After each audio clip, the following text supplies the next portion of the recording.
Hi kids, Mr. Agee here. I would like to lead you through the expectations for the math that you have in week 6 here. Even though it says week 1, this is where we are in our math assignment. And for May 13th, which is Wednesday, you're going to be moving past Tuesday's work on day 1 and day 2. You're going to be going to day 3. Okay, and day 3, remember the math section doesn't have any page numbers, so we have to kind of orient ourselves. Where are we? Where are we supposed to be? We're on day 3 and day 4 today. Day 4 starts here on this page, and then tomorrow, day 5, we'll wrap up week 1, which is actually week 6, and we'll move on next week to where it says week 2 in this packet. I know it's very confusing, but if you're keeping up, day 3 has 3 problems only. I think that you'll find that if you just follow the directions in number 1 and number 2, you won't have any problems at all. This third problem here is pretty tricky, so I'm going to go over that a little bit with you. And then day 4's problems are also review and just simply following directions. You've got some number puzzles that have missing parts. You just have to practice. This is basically like fact practice. Pay attention to the signs. It's mixed signs, multiplication, division. Actually, I don't see any division. Multiplication, subtraction, and addition. And then they give you this toothpick game that you can play where you try to figure out if you've got 12 toothpicks, how many different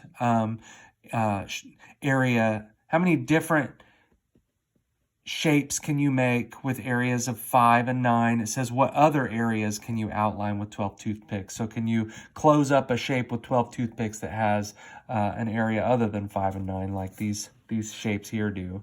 And then they give you a pattern. They ask you to name the number of stars in each step of the pattern and figure out what stage 4 of the pattern might be. So here would be stage 1, stage 2, stage 3. And you write what you notice, label the number of stars in each one, and draw stage 4. Now back to this problem here. Identify a fraction on a number line. And it says label the point where 3/4 belongs on the number line. Be as precise as possible. So to be as precise as possible, we know that you would need to measure, but you can eyeball it or use a marker like your finger, the width of your finger, or the length of the eraser that you're using or something like that to do mark and move forward. But the problem is we start here with this 0 and it gives us a third and we don't know where a hole is. We have to figure out where the hole is. And then the point that they ask us to label is this one here, 3/4. They don't give us fourths. So just moving into a blank space, giving you an idea of how I would approach this problem. We've got a number line here. I'm going to do my best because I'm drawing and talking at the same time and videotaping, not taping, recording. And so I've got my open number line and I am starting with 0 and I'm just going to use what they use here. They use 1/3. So I'm just going to start you off. I'm not going to give you the answer on this, but basically what I told you to do is to try to roughly figure out, okay, how big is this third? And I need 3 of these thirds to make one whole. So this third is about, I'm going to say about the width of my 2 fingers. So I'll roughly put the 2/3 mark right here. And then I'll do the same thing about right here. Gives me 3/3 or 1 whole.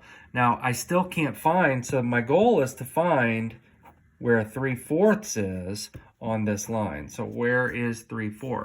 I'll give you a hint. When you look at the line, if you want to divide something into fourths, an easy way to do it is first divide it in half and then divide each half in half.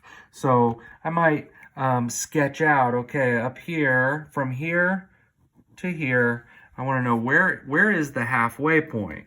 Well, the halfway point about right here. And now I've got 1/2 and 2/2, but I need to do fourths. So I need to divide each one of these halves in half, and it'll be 0, 1/4, 2/4, 3/4. Now, I'm not going to mark it on the line, but that is what they're asking you to do. And I hope that helps. I hope that doesn't confuse you even more. It's kind of hard when we're doing this from a distance and I can't work with you directly or use manipulatives with you.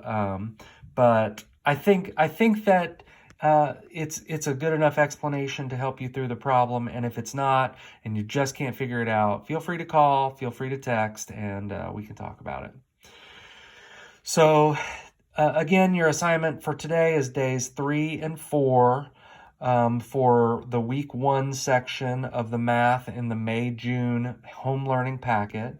And if you have any problems, reach out to me and we can work it out.